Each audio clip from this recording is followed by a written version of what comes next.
Je suis en train de faire des trous dans une réplique que j'ai reçue ce matin.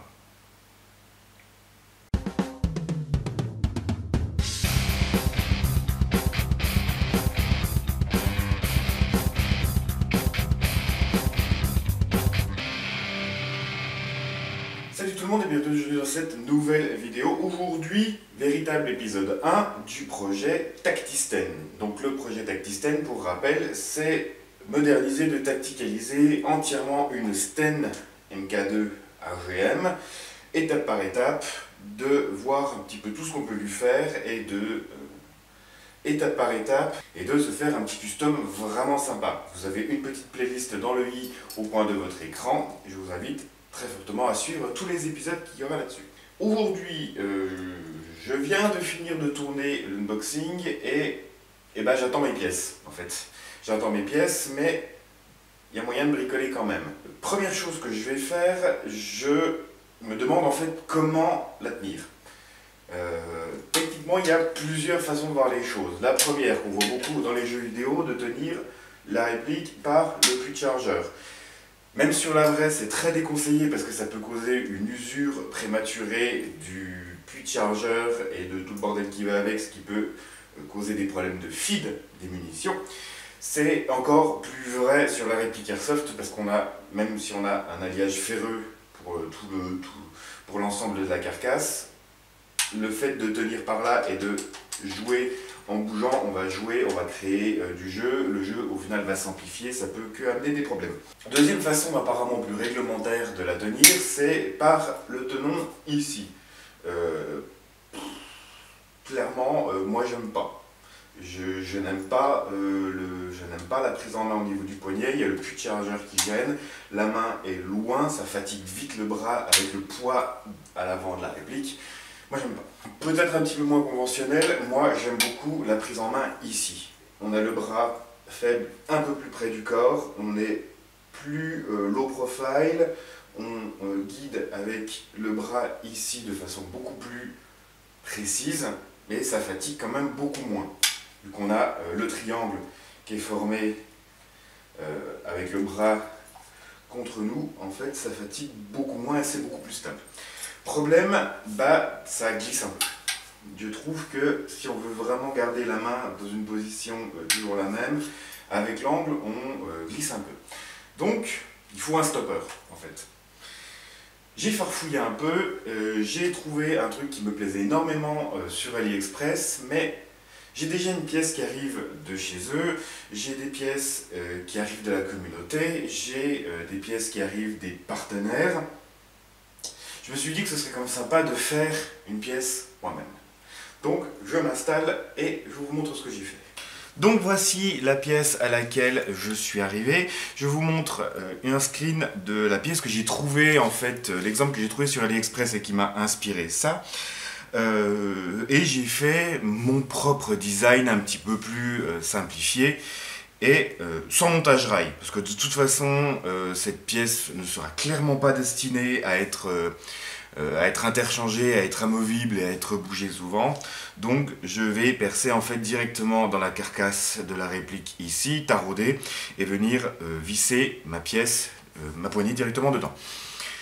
De toute façon c'est de l'acier, je mettrai un petit peu de fin filet et il y aura je pense en dessous un très léger passage d'époxy bicomposant histoire de la tenir et ça devrait absolument pas bouger. Cette petite poignée réalisée entièrement à la main, j'ai fait ça de façon très simple. En fait j'ai pas d'imprimante 3D, j'ai pas de gros outils, donc en fait j'ai pris du PVC, donc de la chute de PVC, ça c'est du tuyau de PVC en fait qui est découpé, qui est chauffé au décapeur thermique et puis aplati.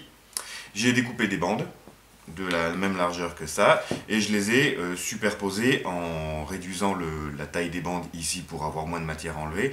J'ai superposé jusqu'à avoir la forme globale de ma poignée et ensuite tout fait, les plats, les arrondis, les angles à la Dremel, au papier de verre, apprêté, poncé plusieurs fois jusqu'à obtenir mon petit stopper qui là, bon, c'est fait maison, mais c'est quand même relativement propre. Donc là, j'ai fait mes perçages, donc j'ai fait un perçage à 4 mm débouchant et puis un perçage à 7 mm non débouchant, c'est ce que je vais utiliser des petites vis hop, comme ça. Et c'est juste histoire en fait que la tête de la vis ne dépasse pas. Voilà. Là j'ai plus qu'ensuite à repasser, hop, un petit coup de peinture pour la faire vraiment propre. Tac. Et le but va être de percer et de tarauder. Ah tiens. Déstockage Games. J'avais oublié de vous dire donc que la vidéo est sponsorisée par Déstockage Games et merci à eux, comme toujours, pour leur soutien. Donc le but maintenant va être de repérer exactement l'endroit où va venir ma poignée. Donc elle va venir, tac, à peu près comme ça. J'ai fait j'ai fait un petit arrondi ici pour que le bord du tube vienne se caler tout pile contre ici. Donc là je vais faire mes repérages, percer, tarauder, et puis je vous reprends. Houston, on a un problème. Madremel vient de rendre l'âme. Oh putain. Eh ben il commence bien ce projet, tiens.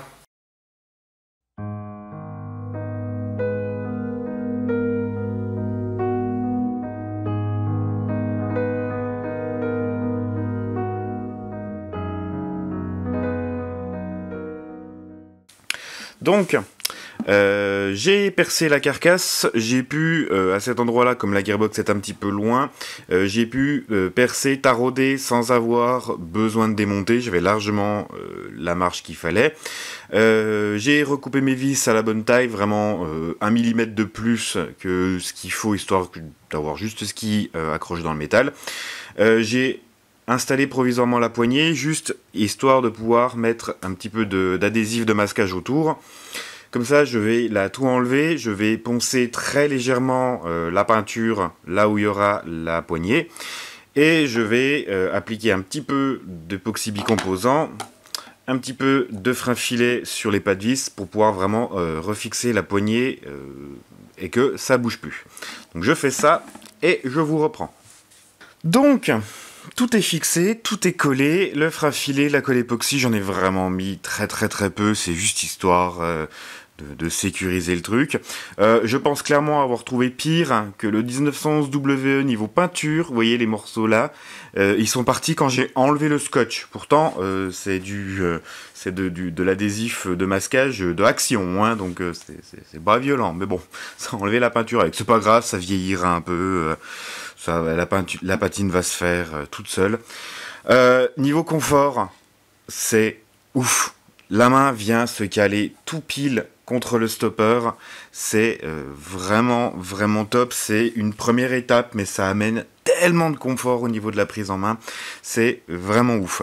Donc voilà, là je vais laisser sécher ça, même si c'est de l'époxy, 5 minutes. Je vais pas trop y toucher pendant quelques heures, histoire d'être vraiment sûr que ça ait pris, mais ça devrait pas poser de soucis. Cette première étape est maintenant terminée. Si vous avez des questions, des suggestions, n'hésitez pas à le faire dans l'espace commentaire de la vidéo. N'hésitez pas à checker la playlist consacrée à cette réplique. N'hésitez pas à partager, à liker et à vous abonner à la chaîne si ce n'est pas déjà fait. Sur ce, je vous dis comme toujours, merci d'avoir regardé. Salut, airsoftez bien et à la prochaine.